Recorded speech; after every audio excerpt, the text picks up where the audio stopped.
Eh bien, bonjour à tous, bienvenue sur ce webinaire CIC Banque Privée. Donc, je suis Caroline Molina, en charge de l'animation commerciale de CIC Banque Privée Nord-Ouest, et donc en charge de l'animation des offres immobilières et financières. Et donc, je travaille en collaboration avec Olivier Clerget, le directeur du marché de la banque privée, et bien sûr l'ensemble des directeurs d'agences et banquiers privés qui vous accompagnent au quotidien pour vous apporter les meilleurs conseils. Alors, ce qui nous réunit aujourd'hui, eh bien, c'est la thématique de l'immobilier et nous allons zoomer sur une solution d'investissement dans l'immobilier d'entreprise. Alors, j'entends par là, bien sûr, l'immobilier de bureau, les locaux d'activité, pourquoi pas le commerce, hein, même si le contexte est un petit peu moins favorable sur ce segment. Alors effectivement, on est en pleine crise sanitaire qui a eu des conséquences profondes sur l'économie et nous avons eu l'occasion dans des précédents webinaires de commenter le contexte macroéconomique et ses impacts sur les classes d'actifs financières et immobilières. Alors, là, on ne va pas redétailler ces aspects-là, mais simplement si on veut en retenir quelques points saillants. Finalement, sur l'immobilier, il y a des secteurs résilients, hein, le résidentiel et l'immobilier de bureau, tout comme les locaux d'activité, sont les secteurs qui résistent le mieux. Et on ne peut pas, on n'a pas constaté de déséquilibre entre l'offre et la demande. Nous avons eu récemment les conclusions d'une enquête réalisée par le cabinet Cushman auprès des investisseurs institutionnels français. Ils n'ont pas remis en cause leur stratégie d'investissement sur l'immobilier. Une petite inflexion effectivement vers le résidentiel, aussi un recentrage sur les actifs corps, c'est-à-dire ceux qui offrent des profils de qualité les plus élevés. Voilà, donc un sentiment assez favorable et probablement quand même une petite compression sur les rentabilités sur des actifs qui seraient un peu moins qualitatifs. Un premier élément assez rassurant pour vous proposer aujourd'hui d'évoquer l'investissement immobilier. On constate aussi avec l'évolution de la façon d'organiser le travail et notamment la question du télétravail, les experts s'accordent à dire que on ne peut pas basculer dans un monde qui serait que du télétravail et donc il y a toujours besoin de se réunir, de générer des relations et des interconnexions entre les individus pour favoriser le sentiment d'appartenance à l'entreprise, la culture d'entreprise. Et donc, on a toujours besoin des lieux où exercer son travail, même si on va pouvoir demain exercer son travail depuis plusieurs sites, alors qu'avant, on était systématiquement depuis un site unique. Donc, forcément, l'immobilier évolue dans son usage. Il faut forcément qu'il soit connecté. C'est plutôt favorable aux grandes métropoles régionales.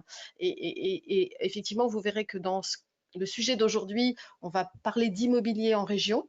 Donc, ce sont des éléments, tous ces éléments qui nous laissent penser que le timing est assez favorable pour vous présenter aujourd'hui Foncière Entreprise 14. Et donc, à mes côtés, Fabrice Lérag, qui est directeur général de la société Rocher du Bar. Bonjour Rocher du Caroline. Bar, voilà, bienvenue et merci Merci. d'être avec nous ce matin. Alors, Roche du Bar, c'est un spécialiste de l'immobilier d'entreprise depuis plus de 20 ans. Régional. Régional, effectivement. Roger Dubar a eu l'occasion déjà au cours des dernières années de structurer de nombreux véhicules d'investissement dédiés à l'immobilier d'entreprise. Le CIC accompagne la société Roche Dubar depuis de longues années. Donc, on les connaît bien pour leur professionnalisme et c'est important pour nous de vous apporter des solutions qui soient gages de sécurité et d'une grande sélectivité. Et il y a 3-4 ans, nous avons commencé des discussions en se disant, eh bien, ce serait peut-être intéressant que nous puissions proposer à nos clients CIC Banque Privée de pouvoir bénéficier de votre expertise et de pouvoir venir comme ça avec un petit nombre d'investisseurs, se réunir et décider ensemble d'investir et de constituer un patrimoine immobilier d'entreprise. Donc nous avons il y a 2 ans déjà réuni 25 investisseurs autour de Foncière Entreprise 10. En 2 ans, la foncière s'est constituée, elle est maintenant pleinement en en action, et peut-être qu'on aura l'occasion d'en dire quelques mots lors de cette présentation. Nous arrivons 2 ans après avec Foncière Entreprise 14, toujours avec la même rigueur dans la sélectivité, et peut-être des caractéristiques légèrement différentes dans la composition et la façon dont on propose de structurer ce nouveau véhicule. Et c'est la présentation que nous allons vous faire. Alors, qui sera le mieux à même de parler de Foncière Entreprise 14, bien sûr, c'est Fabrice Verhaeghe, à qui je vais m'empresser de laisser la parole. Juste sur le plan pratique, n'hésitez pas pendant la présentation à commencer à formuler vos questions. Vous avez une zone de chat sur la droite de l'écran vous permettant d'alimenter les questions au fil de l'eau. On va partir sur une demi-heure à peu près de présentation, et puis ensuite on aura à loisir de répondre à toutes vos questions et aussi de sonder votre intérêt sur la thématique qui a été proposée aujourd'hui. Fabrice, c'est à vous. Merci beaucoup, Caroline. Bonjour à tous. Alors, en effet, Roche du Bar est une société qui est une société implantée à Lille. Enfin, nous sommes à Ouascal. Et donc, c'est pour cela que je disais que Roche du Bar était une société régionale. Et c'est une société de notre région, mais ce n'est pas une société dont l'activité s'exerce dans la région. Je m'explique. Depuis l'origine, depuis 1994, Roche du Bar exerce ce métier d'investissement en immobilier d'entreprise sur toute la France. Donc, c'est important d'avoir cela en tête. Depuis notre création, nous exerçons ce métier sur toute la France, dans les grandes métropoles régionales, et nous investissons donc en région depuis 25 ans. Nous investissons uniquement en région. Nous connaissons parfaitement bien les métropoles régionales. Nous n'investissons pas en Île-de-France. Alors, en effet, nous avons créé ensemble, il y a maintenant un peu plus de 2 ans, début 2018, pour être tout à fait exact, Foncière Entreprise 10, qui a réuni 25 investisseurs clients de la banque privée du CIC. Une foncière qui est maintenant tout à fait en régime de croisière, qui détient 6 actifs dont on pourra peut-être détailler le patrimoine à l'issue de cette présentation. Alors, ce que je vous propose, c'est qu'on déroule peut-être la présentation suivante, très rapidement une petite présentation du groupe Roche du Bar, et puis assez vite, nous allons arriver sur Foncière Entreprise 14, et puis illustrer quelques investissements. Voilà le schéma que je vous propose dans donc un peu moins d'une demi-heure. Alors, en premier lieu, eh bien, qu'est-ce que nous faisons finalement? Notre métier, qu'est-ce que c'est? C'est de valoriser le patrimoine de nos investisseurs. Donc, nous avons depuis 1994 des investisseurs, personnes physiques privées, qui nous font confiance et qui au départ ont fait confiance au fondateur Olivier Dubar lorsqu'il a créé cette entreprise avec l'idée de simplifier l'accès à l'investissement en immobilier d'entreprise pour des personnes physiques. Alors, à l'époque, en 1994, ce n'était pas encore très courant finalement, en dehors de chefs d'entreprise qui détenaient leur propre patrimoine immobilier, c'est-à-dire le patrimoine immobilier de leur entreprise à titre personnel. Eh bien, finalement, il y avait assez peu d'investisseurs qui pouvaient avoir accès à l'investissement en immobilier d'entreprise via une société foncière ou un club deal. Ce que nous faisons donc, c'est depuis cette date, nous fédérons un réseau d'investisseurs qui nous font confiance dans le cadre de la constitution d'un patrimoine immobilier et sa gestion dans le temps. Alors, quel est notre savoir-faire? Eh bien, notre métier, il est réparti en 3 finalement. Nous avons 3 métiers principaux. Le premier, c'est évidemment le sourcing des investissements. Nous pilotons les investissements depuis évidemment le sourcing jusqu'à la lettre d'intérêt. Nous recherchons partout en France des actifs qui correspondent à nos critères d'investissement. Donc, ces critères d'investissement, ils sont assez simples finalement. Ils sont de 2 ordres principalement.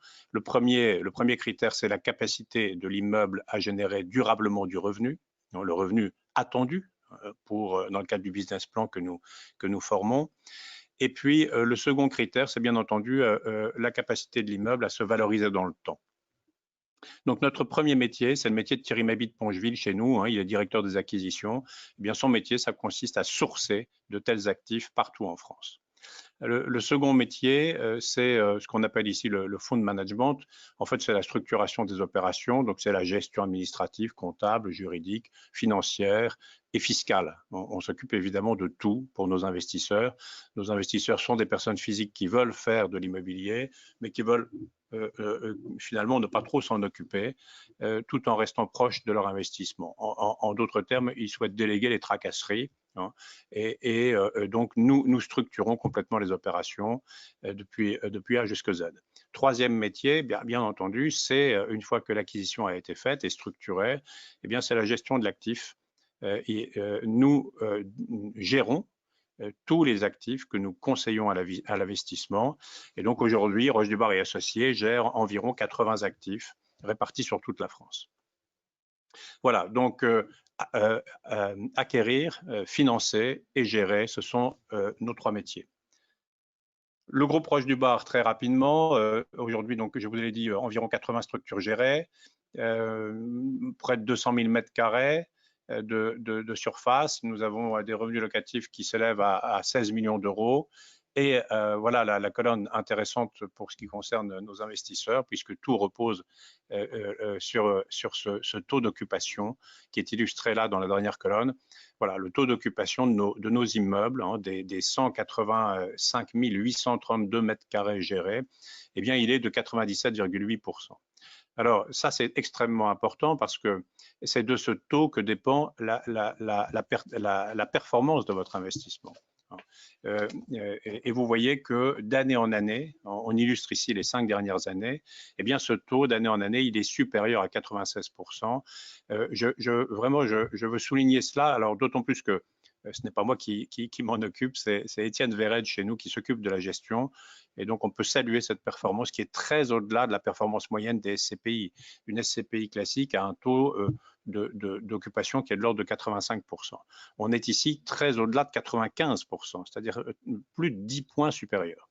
Et c'est évidemment extrêmement important puisque du taux d'occupation dépend, et bien entendu, les loyers qui sont générés et par conséquent, au final, le TRI de l'investissement.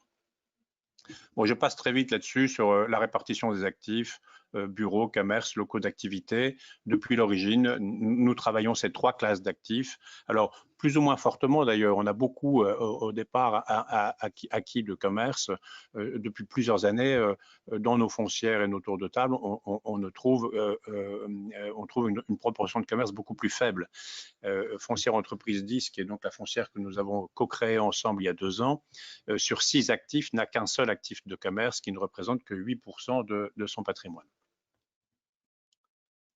Alors, dernier point sur nos actifs, eh bien, les locataires, parce que bien entendu, la capacité de l'immeuble à générer durablement du revenu, elle dépend de plusieurs choses. Bien entendu, elle dépend de l'emplacement de cet immeuble, elle dépend aussi de sa divisibilité, elle dépend de sa connexion aux infrastructures de transport, mais elle dépend aussi, bien entendu, de la qualité de ses locataires, donc de la qualité des preneurs. Et évidemment, nous attachons beaucoup d'importance à la qualité de nos preneurs et encore plus compte tenu du contexte que nous connaissons aujourd'hui, il y a cette situation de crise économique qui va être sévère, dont on sait tous maintenant qu'elle va être sévère. Donc vous voyez une illustration des locataires avec lesquels nous travaillons. Bon, ce sont des gens que tout le monde évidemment connaît. Je ne m'attarde pas plus sur ce slide. L'équipe, bien là-dessus, vous aurez, si vous investissez dans Foncière Entreprise 14, l'occasion de mieux nous connaître tous. C'est une équipe très complémentaire, une équipe où chacun de nous a un domaine qui lui est évidemment, qui est son domaine d'expertise. Thierry Maby aux acquisitions, Nicolas Tillard à la structuration, Aurélie et Étienne à la gestion et Françoise au back-office administratif. Voilà, j'en ai fini pour la présentation sur Roche du Bar. Je propose qu'on maintenant rentre dans le vif du sujet de Foncière Entreprise 14. Avec plaisir.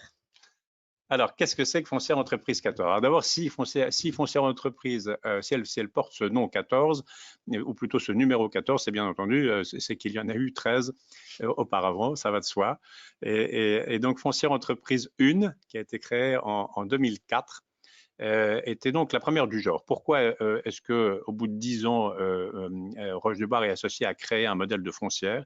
Eh bien, pour une raison très simple, c'est que autrefois, donc, nous ne faisions que du tour de table. Un tour de table chez nous, c'est un seul actif, quelques investisseurs autour d'un seul actif. Si cet actif est monolocataire, bien entendu, votre risque, il est concentré sur un seul locataire. Alors, l'idée de la foncière, vous l'avez compris, c'est la mutualisation du risque. L'idée, c'est de réunir donc non pas 3, 4, 5 investisseurs, mais 30, 40, 50 investisseurs dans une société foncière qui, elle, ne va pas acquérir un seul immeuble, mais 3, 4, 5 immeubles. Et donc, la foncière permet en effet cette mutualisation du risque, d'abord par le nombre d'immeubles qu'elle a acquis, par leur destination, des immeubles donc qui sont des immeubles de bureaux, des locaux d'activité ou des actifs commerciaux. Une mutualisation du risque est également par la répartition géographique de ces immeubles. Dans une foncière, vous avez un immeuble à Lille, vous avez un immeuble à Bordeaux, un immeuble à Marseille, un immeuble à Strasbourg et un immeuble à Lyon. En aucun cas, vous n'aurez 5 immeubles à Lille. Donc, mutualisation géographique, mutualisation par la nature des immeubles, mutualisation par le nombre de locataires. La plupart de ces immeubles sont des immeubles multilocataires, ce qui réduit évidemment la vulnérabilité à la défaillance éventuelle d'un locataire. Si vous êtes actionnaire d'un tour de table monolocataire, avec un seul actif et qui plus est monolocataire, évidemment, votre risque, il est concentré sur ce seul locataire. Alors, l'objectif de Foncière Entreprise 14, c'est donc de réunir un groupe restreint d'investisseurs, ici 50, qui ont envie de faire de l'immobilier d'entreprise, en s'appuyant évidemment sur Roche du Bar et Associés, avec donc une volonté d'acquérir, de financer et de gérer un patrimoine immobilier dans une perspective patrimoniale de détention à long terme. On est ici sur une détention à 10 ans. L'idée, c'est que les revenus locatifs de chacun des actifs vont permettre de couvrir à la fois le remboursement de l'échéance bancaire, on va le voir après, l'ensemble des frais de gestion et d'entretien, et puis l'IS, évidemment, puisque la Foncière Entreprise 14 est une SAS qui est assujettie à l'IS. Alors, la petite particularité de Foncière Entreprise 14, c'est que c'est une foncière mixte de capitalisation et de distribution. Ça veut dire qu'elle distribue chaque année un revenu de 2,5% des fonds propres aux associés. Alors, on va rentrer dans le détail de la structuration. Voilà, vous le voyez là. On va donc nous avons une structure qui est une SAS à capital variable. Cette SAS donc, aura un capital de 10 millions d'euros, capital maximum statutaire de 10 millions d'euros, complété par 10 millions d'euros de compte courant d'associés. En d'autres termes, 20 millions d'euros de fonds propres apportés par 50 investisseurs, soit un ticket de 400 000 euros, réparti pour moitié en capital et pour moitié en compte courant d'associés. Cette foncière, elle va recourir à l'endettement bancaire à hauteur de 1 euro de dette pour 1 euro de fonds propres, soit 20 millions d'euros de dette, et elle va donc avoir une capacité d'investissement de 40 millions d'euros. Alors, avec cette capacité d'investissement de 40 millions d'euros, elle va acquérir, on a indiqué ici 3 à 4 immeubles, ce sera vraisemblablement plutôt 4 à 5 immeubles, d'une valeur unitaire supérieure à 7 500 000 euros. Donc, la structuration, vous la voyez sur le schéma, vous avez les investisseurs qui sont tous réunis dans la SAS Foncière Entreprise 14. Et puis Foncière Entreprise 14 va constituer son patrimoine et elle va pour cela créer une SCI, filiale de la foncière, pour chaque immeuble acquis. En d'autres termes, si la foncière détient 4 immeubles, elle aura 4 filiales qui chacune posséderont un immeuble. Je ne reviens pas sur la forme juridique, peut-être juste un mot sur le fait que cette foncière est un véhicule agréé par l'autorité des marchés financiers, l'AMF. Nous-mêmes, Roche du Bar et Associés, nous sommes une société de gestion agréée par l'AMF. Donc c'est évidemment, c'est un côté évidemment très rassurant pour les investisseurs que de savoir que l'autorité des marchés financiers a donné son agrément à ce véhicule. Une caractéristique de Roche du Bar sur laquelle je n'ai pas encore je n'ai pas encore évoqué ce point-là, mais qui est très important, qui fait partie de l'ADN de Roche du Bar, c'est l'esprit club. Nous avons donc dans chacune de nos foncières, nous animons vraiment un esprit club entre les associés et l'idée c'est bien entendu que nos associés soient très proches de leur investissement et donc chacune de nos foncières, eh bien, elle est pilotée par un comité d'investissement. Ce comité, il regroupe une dizaine d'associés candidats pour être membres du comité. Et c'est ce comité qui va prendre toutes les décisions d'investissement et de désinvestissement. Alors ça, c'est vraiment une particularité de Roche du Bar. Ça fait partie de notre histoire. Nous avons voulu que nos investisseurs, s'ils le souhaitent, peuvent être très très proches de leur investissement et jusqu'à d'ailleurs prendre eux-mêmes les décisions d'investissement. Alors évidemment, pas toutes les décisions dans la mesure où ils ne prennent des décisions que sur proposition de Roche du Bar. C'est-à-dire qu'il n'est pas question évidemment qu'ils décident un investissement qui n'a pas été présenté par Roche du Bar et associés. Alors ça va de soi. Mais néanmoins, ils ont tout à fait la faculté de refuser un investissement qui serait proposé par Roche du Bar et associés et qui ne leur paraîtrait pas correspondre aux critères d'investissement voulus pour faire partie du patrimoine de Foncière Entreprise 14. Dernier point, il y a évidemment un contrat d'asset management qui lie Roche du Bar et associés et la foncière, par lequel on explique de façon très précise les engagements que prend Roche du Bar et associés vis-à-vis de la foncière. Alors, un dernier mot là sur les caractéristiques. Donc, la souscription minimum dans cette foncière, elle est de 400 000 €. Les frais de souscription sont de 4%. Il n'y a pas de frais de gestion dans le courant de la vie, c'est-à-dire que pendant les 10 ans de détention, eh bien, évidemment, nous ne faisons plus appel aux investisseurs pour tel ou tel frais. L'objectif de TRI que nous nous étions donné était un objectif de TRI supérieur à 5,5. Je pense que très raisonnablement, post-Covid, nous pouvons remonter cet objectif d'un demi-point. C'est-à-dire qu'aujourd'hui, on peut très raisonnablement envisager un TRI supérieur à 6% pour Foncière Entreprise 14. L'objectif de distribution, lui, est de 2,5% annuel sur les fonds propres. Donc 400 000 € de fonds propres pour un ticket, 2,5% par an, ça fait 10 000 € de revenus annuels sous forme de remboursement de comptes courants d'associés. Alors, c'est bien d'entrer, mais c'est bien aussi de pouvoir sortir. Et donc, il faut pouvoir, je pense qu'il faut aussi expliquer comment est-ce qu'on peut sortir de cette SAS, Foncière Entreprise 14. Eh bien, comme toutes les SAS, les actions sont cessibles à tout moment entre associés. Donc, vous êtes évidemment libre de céder vos titres à un autre associé quand vous le voulez. Les actions sont également cessibles à un tiers non associé pour peu que vous ayez l'agrément du comité de direction, ce qui normalement ne pose aucun problème, évidemment. Et la sortie normale, entre guillemets, eh bien, elle est prévue au 10e exercice. C'est-à-dire que les associés qui vont se réunir pour statuer sur ou pour approuver les comptes du 10e exercice social en assemblée générale vont également décider de la suite de leur foncière. Alors, le contrat normal, c'est que au terme du 10e exercice social, on arrête. C'est-à-dire que finalement, on casse la tirelire et chacun repart avec sa plus-value. Premier cas de figure. Deuxième cas de figure, plus des trois quarts des associés souhaitent continuer. On vient de le vivre avec Foncière 1.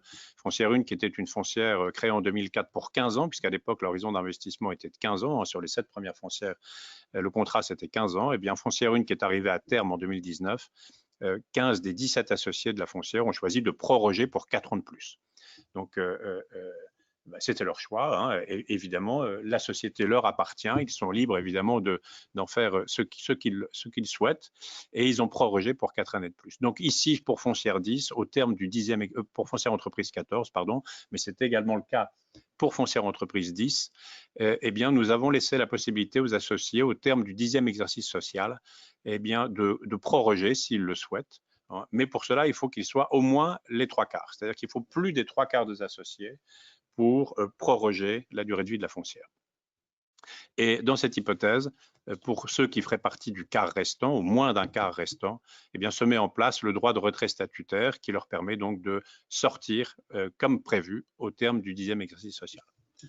Alors, la fiscalité, c'est une fiscalité des revenus de capitaux mobiliers. Alors là, en l'occurrence, pendant 10 ans, il n'y aura pas de fiscalité sur les revenus puisque le revenu de 2,5% annuel, il va être versé en remboursement de compte courant d'associés. Par nature, le remboursement d'un compte courant d'associé n'est pas fiscalisé puisque c'est le remboursement d'une dette.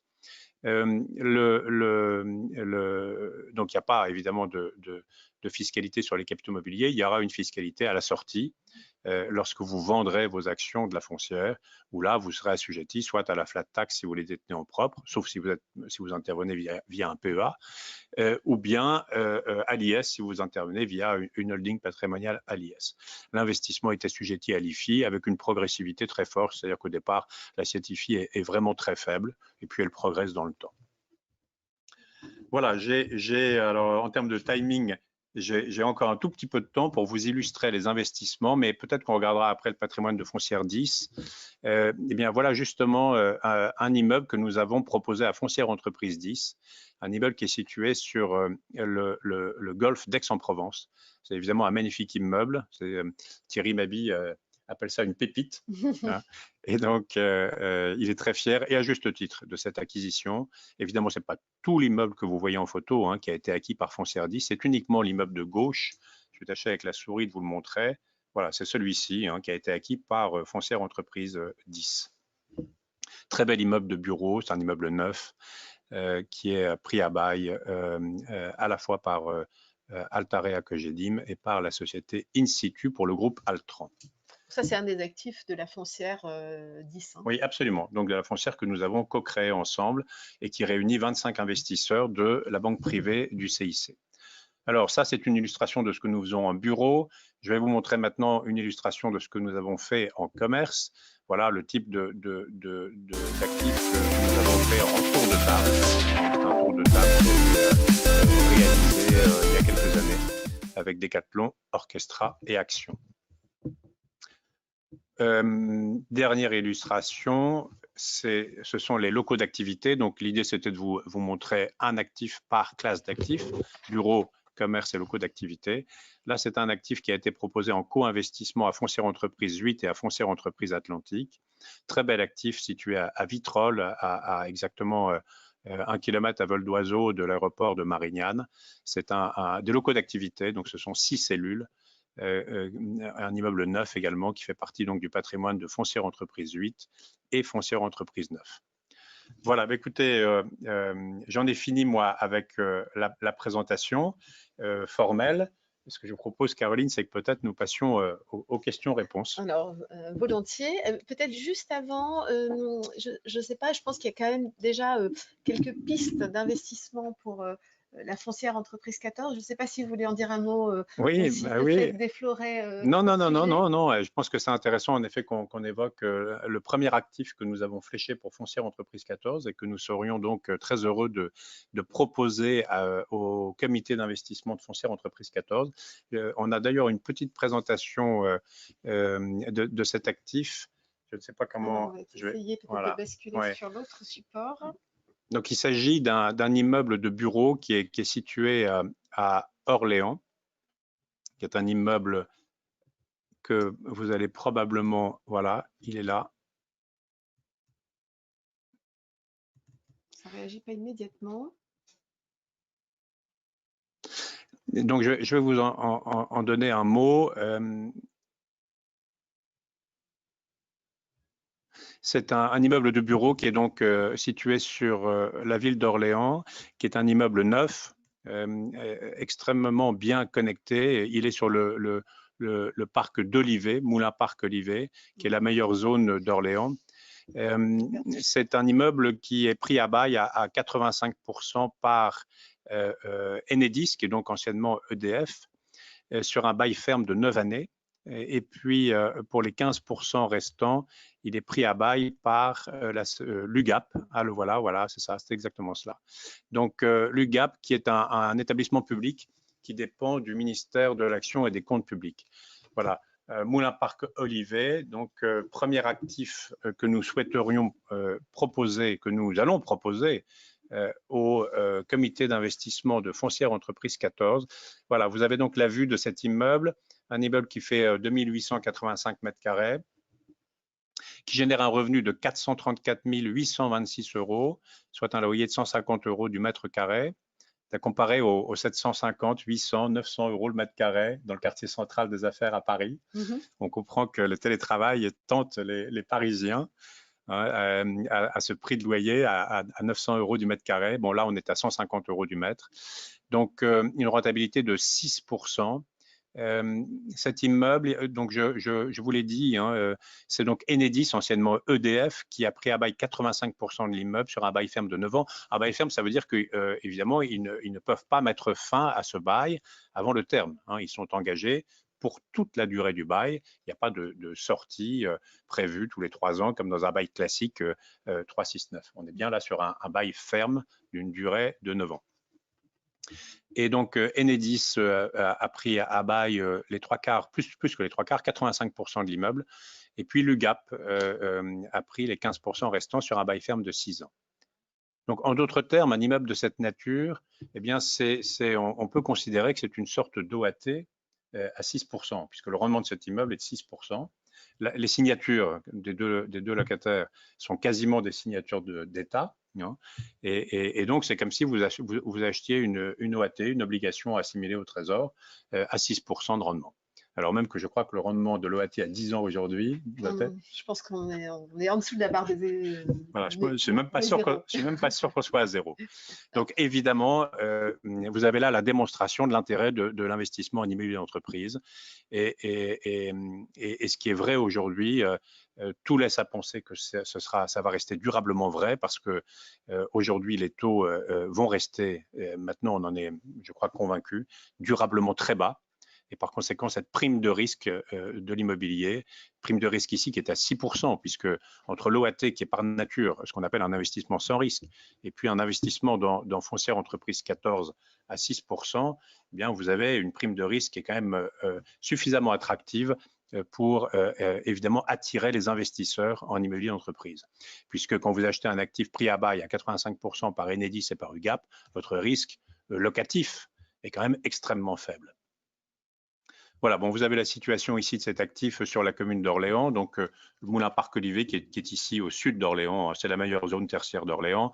Le métro passe, pas le métro, le tramway, pardon, passe à proximité immédiate de l'immeuble. On est à 3 minutes à pied, je l'ai fait moi-même, et donc je peux vous le dire, on est à 3 minutes à pied du tramway. Voilà donc la première illustration enfin en tout cas l'illustration du premier actif que nous souhaitons proposer à Foncière Entreprise 14. Il y en a un deuxième dans le pipe, mais dont je ne vous dirai rien pour le moment parce que nous n'avons pas encore signé de lettre d'intérêt sur cet actif, alors que sur Moulin Parc Olivet, nous sommes titrés, hein, c'est-à-dire que évidemment aujourd'hui nous avons manifesté un intérêt et le promoteur a contresigné notre lettre d'intérêt. Donc, nous présenterons cet actif au comité d'investissement de Foncière Entreprise 14, probablement dans les tout premiers jours de septembre. D'accord. Donc, on a quelques questions, alors à la fois d'ordre plutôt, je veux dire, de tendance sur le marché, et puis aussi des questions un petit peu plus spécifiques sur la foncière. Alors, tout d'abord,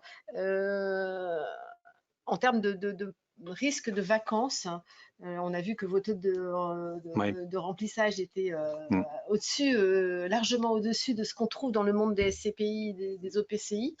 Qu'est-ce qui fait le succès et quel est le risque qu'on prend? Comment on est sécurisé sur le fait que notre immeuble va être bien loué? Est-ce que vous avez déjà eu l'occasion d'être confronté à des problèmes de vacances durables?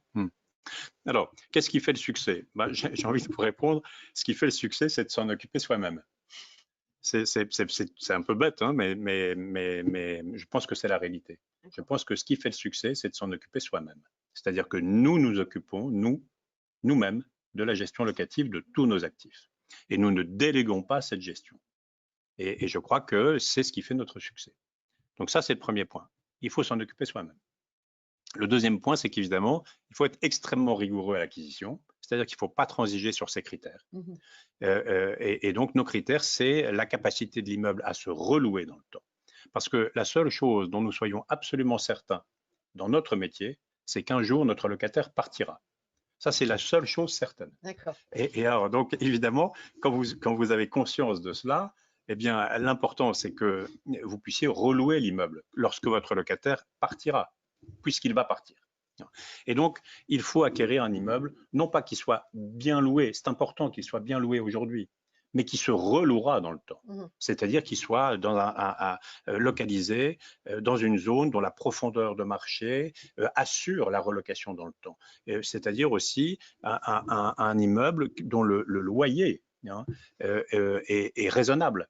Et donc, de telle sorte que si le locataire part, eh bien, on reloue aux mêmes conditions, au moins aux mêmes conditions. J'ai souvenir, dans Foncière Entreprise 8, nous avons acquis un immeuble d'activité qui est loué qui est le siège social de Husqvarna Product France, à Blois. Eh bien, j'ai souvenir que, et j'en étais étonné à l'époque d'ailleurs, puisque moi je venais d'arriver chez Roche du Bar, c'était il y a 5 ans maintenant, et j'ai souvenir que Thierry Mabi a dit au vendeur, moi je veux bien acheter votre immeuble, mais je veux que vous baissiez le loyer. C'est quand même étonnant qu'un futur propriétaire dise au vendeur, OK, je veux bien l'acquérir, mais pas à ce loyer-là, il faut baisser le loyer. Parce qu'il considérait que le loyer n'était pas un loyer de marché.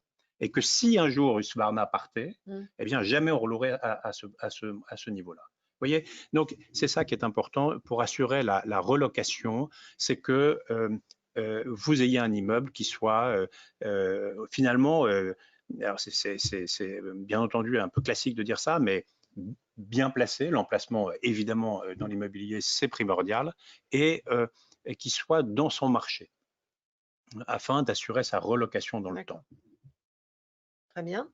Alors là, une question plus spécifique, c'est quelles sont les villes aujourd'hui où vous portez votre attention? Ah, eh bien écoutez, les villes où nous portons notre attention, nous sommes donc, vous l'avez compris, spécialisés en région. Donc, et en région, dans les grandes métropoles régionales. Alors, je ne vais pas être original dans ce que je vais vous dire, mais évidemment, nous sommes actifs à Bordeaux, nous sommes actifs à Nantes, nous sommes actifs à Lille, nous sommes actifs à Lyon, peut-être un peu moins parce que Lyon est quand même devenu très cher. Nous sommes actifs à Strasbourg, nous sommes actifs à Aix-en-Provence, donc dans les grandes métropoles régionales. Je me rends compte que je n'ai pas répondu à la seconde question tout à l'heure. Il y avait un second volet dans votre question précédente qui était la vacance. Est-ce que nous avons eu à faire face à des vacances? Tout à fait. Eh bien, oui, bien sûr. Bien sûr, nous avons eu à faire face à des vacances. Et c'est extrêmement important parce que c'est tout l'intérêt du principe de la foncière. C'est tout l'intérêt de la mutualisation du risque dans la foncière. Je vais vous donner une illustration qui est ici, en fait, à côté. Foncière Entreprise 1 avait un immeuble Eural Invest, la SCI Eural Invest, filiale de Foncière Entreprise 1, détenait un immeuble ici, à Euralille, loué au Conseil général ou au conseil départemental, je ne sais plus. Toujours est-il que c'était un immeuble relativement important, immeuble de bureau, monolocataire. Eh bien, au terme de la durée ferme du bail, donc au terme de 6 années, le conseil général a délivré congé. Et donc cet immeuble s'est trouvé du jour au lendemain, évidemment, enfin du jour au lendemain, avec le préavis de 6 mois habituel, s'est retrouvé vacant. Eh bien, bien qu'extrêmement bien situé, ici même à Euralille, cet immeuble a mis du temps à se relouer entièrement. Et néanmoins, pendant ce temps-là, la foncière avait 4 autres immeubles qui généraient du loyer et avec un taux de couverture de la dette par les loyers suffisant et tous nos business plans sont faits avec un DSCR, c'est-à-dire un taux de couverture de la dette par les loyers d'au moins 110%. Eh bien, pendant ce temps-là, donc, il y avait 4 autres immeubles qui généraient du loyer et du loyer suffisant pour faire face à cette vacance. Ne pas devoir faire appel Bien sûr. aux investisseurs pour venir apporter Absolument. des capitaux complémentaires Absolument. dans la foncière. Absolument. Et nous n'avons, depuis 2004, jamais fait appel aux investisseurs d'une foncière. Jamais. Parce que le principe de la mutualisation du risque fonctionne en réalité très très bien. J'entends aussi que dans votre propos, c'était un monolocataire, enfin, c'était un immeuble donc monolocataire Oui. et que finalement, ça a été loué partiellement puisqu'il Ah, y avait une partie qui restait vacante. alors, Donc ça veut pas dire du que tout. En fait, si vous voulez, aujourd'hui, cet immeuble, il a été entièrement reloué, oui, mais il a mis du temps à se relouer entièrement. C'est-à-dire que nous n'avons pas retrouvé un autre monolocataire. Et d'accord. d'ailleurs, il valait mieux, parce que finalement, la mutualisation du risque, c'est aussi par le nombre de locataires. Donc cet immeuble a été repris à bail en totalité, mais ça a pris, pour être repris à bail en totalité par 3 ou 4 locataires, je ne l'ai plus en tête, ça a pris plus de 12 mois, hein, et peut-être pour arriver à 100%, 18 mois. D'accord. Pendant ce temps-là, évidemment, il faut être capable de Bien rembourser sûr. les emprunts, hein. Et donc, c'est ce que permet la foncière, c'est ce que permet la mutualisation du risque qui est offerte par la foncière. Mais ça veut dire aussi que l'immeuble monolocataire a pu devenir plurilocataire par des Absolument. adaptations. Ah bah, bien entendu. Donc C'est l'idée, important aussi ah peut-être bah, d'avoir ça en tête quand vous on voyez engage quand on regarde là un immeuble. sur votre écran, vous voyez les caractéristiques de l'immeuble, de l'IV. Bah, la deuxième caractéristique, c'est quoi? C'est immeuble divisible. Cet immeuble qui fait 2800 mètres carrés, il est divisible en 6. Aujourd'hui, il est pris à bail par 2 locataires, Mm. mais demain, il peut l'être par 6 locataires. Ça veut dire que si, au terme du bail, dans 9 ans, eh bien, Enedis nous dit, moi, je vous loue aujourd'hui 2400 mètres carrés, enfin, je vous ai loué pendant 9 ans 2400 mètres carrés, mais en réalité, moi, maintenant, avec le télétravail, que sais-je encore, je n'ai plus besoin que de 1200 mètres carrés. Bah, très bien, on va relouer peut-être 1200 mètres carrés à un autre locataire ou peut-être 2 fois 600 mètres carrés.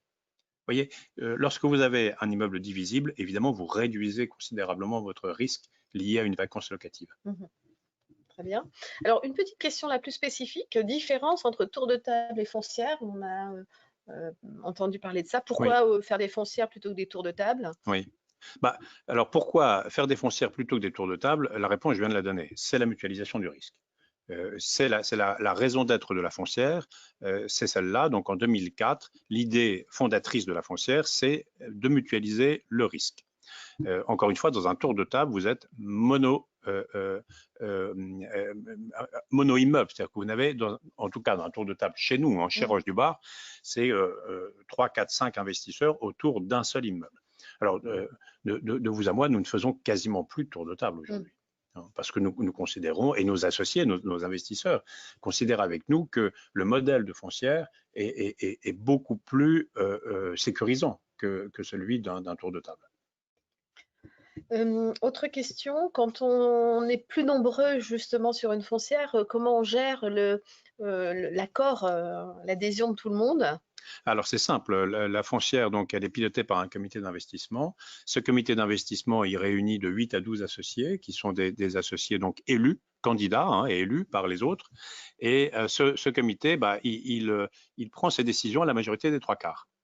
Donc pour qu'un immeuble soit acquis, imaginons donc que vous ayez 12 associés au comité d'investissement de Foncière Entreprise 14, eh bien, il faut qu'il y en ait au moins 9 qui décident l'acquisition pour que l'immeuble soit validé. D'accord. Donc c'est ça, c'est simplement une règle de majorité aux 3/4 dans tous nos comités d'engagement. Il y a du monde qui se bouscule pour être dans le comité d'investissement ou c'est plutôt rares sont les candidats Bah, de votre écoutez, expérience? j'ai été très surpris par Foncière Entreprise 10, donc la première foncière que nous avons faite ensemble en 2018. Foncière Entreprise 10 donc, réunissait 24 investisseurs clients de la banque privée du CIC, réunit toujours d'ailleurs 24 investisseurs de la banque privée du CIC. Et alors, dans nos foncières habituelles, nos foncières classiques, sur notre propre réseau d'investisseurs, on retrouve souvent un investisseur qui est déjà dans une précédente foncière. En fait, très souvent, dans nos foncières classiques, vous avez au moins 50% d'investisseurs qui sont déjà dans des précédentes foncières. Et donc, ça ne se bouscule plus au portillon pour être au comité d'engagement parce qu'ils ont bien compris, ils ont confiance et finalement, bah, ils savent que les choses sont faites avec sérieux et puis ils ont vu le fonctionnement. Par contre, pour Foncière Entreprise 10, j'étais vraiment agréablement surpris puisque sur 24 associés, 16 voulaient faire partie du comité d'engagement. Alors du coup là, plutôt que de faire un tirage au sort, on s'est dit mais puisque le comité d'engagement finalement il a un rôle très important au départ lors de la constitution du patrimoine de la foncière, eh bien on s'est dit que nous allions opérer une rotation Et donc, 8 d'entre eux ont été membres du comité d'engagement la première année et les 8 autres la seconde année. Du coup, les 16 ont pu participer au comité d'engagement. Très bien. Alors là, j'ai encore une question. En sortie, finalement, si on décide de poursuivre, donc on a bien compris qu'il y avait quand même une fenêtre de liquidité qui était laissée à celui qui ne souhaitait pas rester. Bien sûr. Mais qu'est-ce qu'on fait? On garde le patrimoine en l'état, on revend et on arbitre au profit d'autres immeubles. Et la question sous-jacente, c'est en cours de vie, est-ce qu'il y a des arbitrages sur le patrimoine immobilier? En cours de vie, sur 10 ans, sauf opportunité vraiment exceptionnelle, il n'y a pas d'arbitrage. Puisque bien entendu, on est sur des investissements qui sont des investissements de long terme. Les frais d'acquisition, droits de notaire sont relativement importants et par conséquent, il faut pouvoir les amortir dans le temps. Et donc, la performance, elle se fait vraiment avec au moins 8 années de détention. Au moins 8 années de détention. Donc, il n'y a pas d'arbitrage, sauf exception. Alors, je peux vous donner une illustration sur Foncière Entreprise 2, en cours de vie.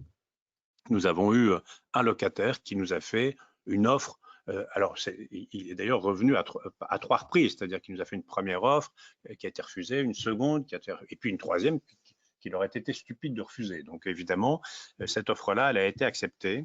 Et donc, il y a eu cession de cet immeuble qui a d'ailleurs permis du coup de rembourser intégralement les comptes courants d'associés. C'est aussi pour ça que l'investissement, il se fait pour moitié en capital et pour moitié en compte courant d'associés.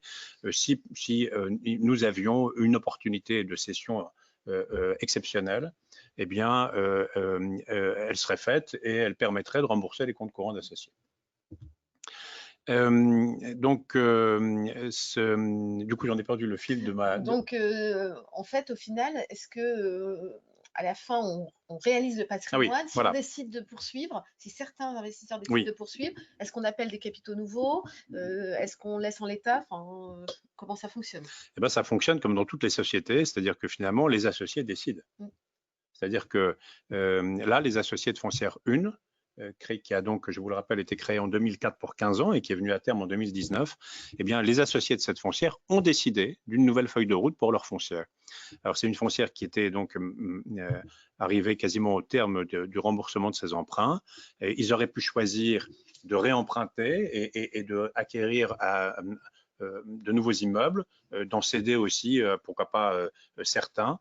Eh bien, en réalité, ils ont décidé de modifier donc les caractéristiques de la foncière qui était jusqu'ici une foncière de capitalisation et d'en faire une foncière de distribution. D'accord.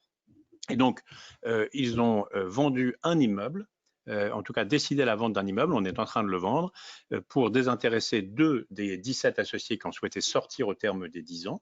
Des 15 ans, pardon. Et donc, il y a un immeuble qui est en cours de cession pour opérer la réduction de capital liée au départ de 2 associés. Et puis les 15 autres, eux, se sont donné une nouvelle feuille de route. Alors évidemment, on les a aidés, c'est-à-dire qu'on leur a donné, évidemment, on a bâti des scénarios pour eux. Et parmi ces scénarios, ils en ont choisi un, donc de proroger pour 4 années supplémentaires la durée de vie de la foncière et d'en faire une foncière de distribution. Et donc d'allouer la totalité des loyers à la distribution d'un revenu. D'accord, donc en fait, il n'y a pas de modèle prédéfini, c'est effectivement les associés qui décident avec notre pilotage et votre conseil. Tout à fait. Alors, je pense pas avoir loupé de questions, mais peut-être Philippe, peux-tu m'aider dans la technique? Pour situer un petit peu l'opération, on en est où aujourd'hui dans la diffusion de Foncière Entreprise 14?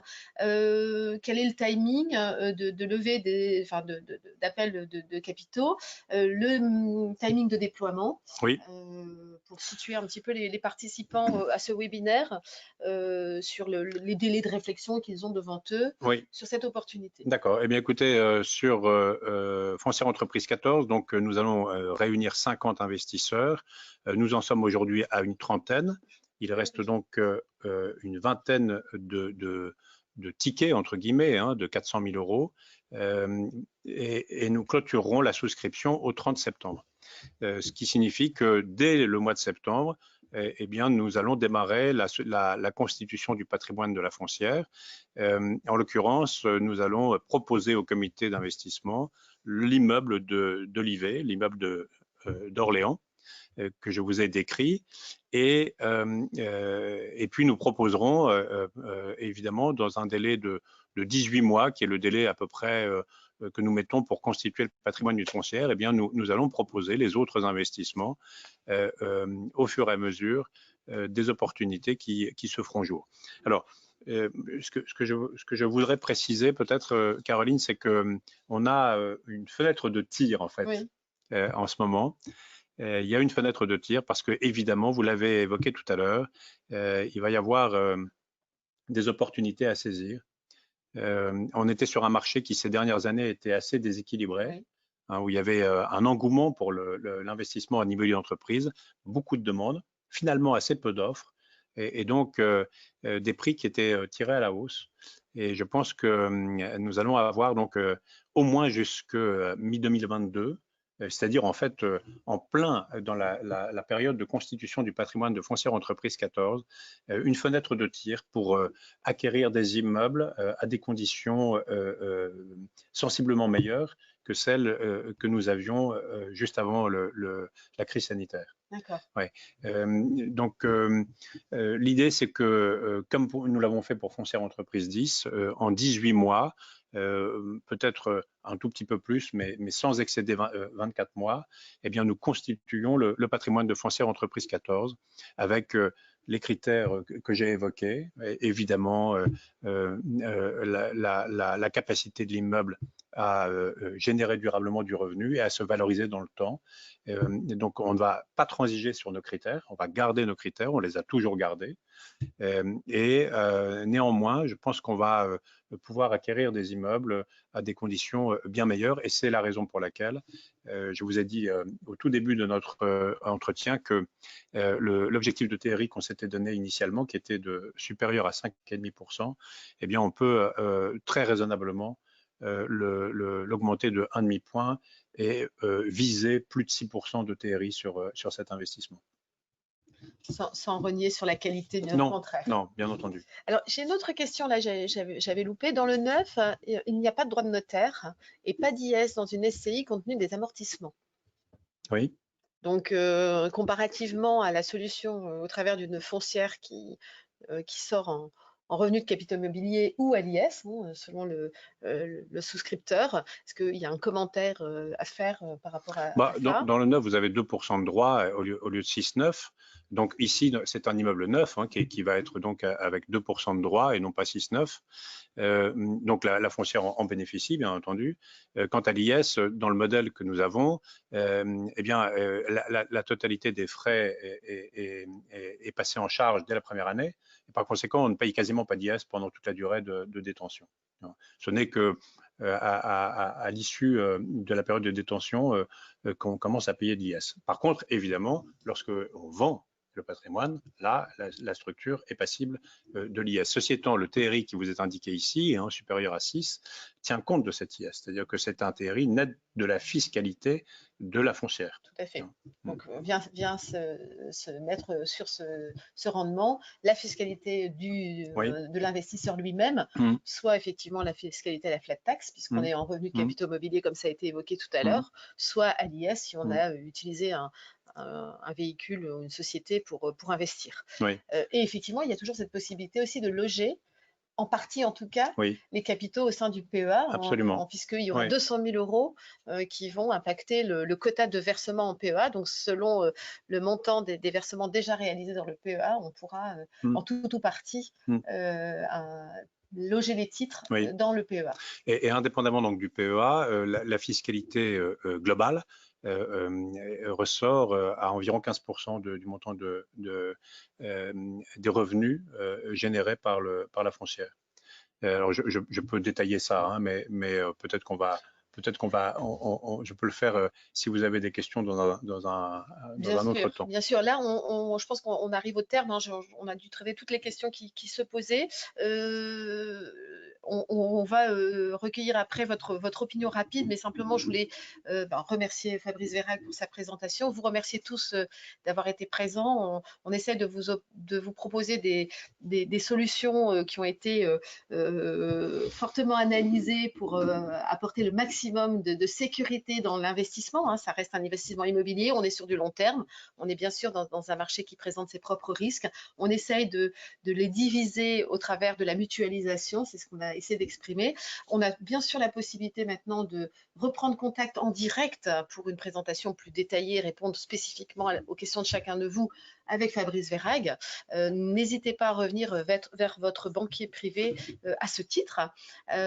Simplement là, avant de se quitter, on voulait vous poser 2-3 questions pour mesurer l'intérêt que vous avez eu sur cette présentation. Donc normalement, vous avez la première question qui s'affiche. Et donc là, l'idée, c'est de sonder votre intérêt sur le sujet qui a été présenté aujourd'hui, donc le degré de satisfaction. Donc 80%, 85% maintenant des participants ont voté, donc à 58% excellent, 40% intéressant, et personne ne s'est exprimé en indiquant que l'intérêt était faible. Donc merci en tout cas de votre présence, et je pense que le sujet a intéressé la plus grande majorité d'entre vous. Deuxième question, votre degré d'intérêt pour cette forme d'investissement. Quand on dit forme d'investissement, c'est effectivement utiliser une foncière pour investir en immobilier plutôt que les alternatives, hein, qui sont nombreuses. On a les SCPI, on a les OPCI, on a l'immobilier en direct, hein, l'investissement en direct. On a bien sûr tous les programmes neufs de défiscalisation. Donc là, on a plus de 60% des votants, avec un intérêt sur cette forme d'investissement, 71% fort et 29%, 33% moyen. Donc c'est, on va dire, 2/3 qui trouvent l'idée intéressante de structurer de cette façon-là l'immobilier. Et dernière petite question, après on n'abuse plus de votre patience, souhaitez-vous approfondir cette thématique avec à la fois Fabrice Veyrac, votre banquier privé, votre directeur d'agence. Là, on est en train de laisser les votes s'exprimer. Et donc, on est quasiment à 70% de votants avec 83% de participants qui souhaitent aller plus loin. Donc, écoutez, ce sera bien sûr avec plaisir. Nous sommes ravis d'avoir pu partager cette expertise. Et puis, nous revenons bien sûr vers vous via votre banquier, votre directeur, pour vous proposer d'y réfléchir ensemble. Un grand merci, merci à vous. Fabrice, merci. De nous avoir accompagnés. Merci à tous les participants. Je vous souhaite une excellente journée. Portez-vous tous bien.